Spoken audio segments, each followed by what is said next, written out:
পবিত্র কুরআনের উপর লাথি, পাতা ছিঁড়ে ফেলা।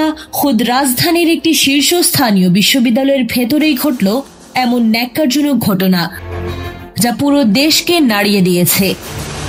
নর্থ সাউথ বিশ্ববিদ্যালয়ের ছাত্র অপূর্ব পাল নিজেই এই অবমাননার ভিডিও করে ফেসবুকে ছড়িয়ে দেন। এরপরই ক্ষোভে ফেটে পড়ে জনতা। গভীর রাতে তার বাসা ঘেরাও হলে পুলিশ তাকে গুরুতর আহত অবস্থায় উদ্ধার করে। কিন্তু কে এই অপূর্ব? ধর্মান্তরিত এই তরুণের রয়েছে মাদকাসক্তি আর মানসিক সমস্যার এক অন্ধকার অতীত।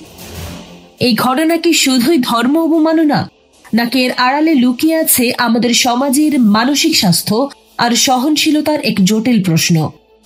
বিষয়টি এখন দেশ জুড়ে আলোচনার কেন্দ্রবিন্দুতে। এই ধরনের গুরুত্বপূর্ণ আপডেট পেতে আমাদের সঙ্গে থাকুন। বিজেএন টিভি 24, সংবাদ যেখানে, বিশ্বস্ততা সেখানে।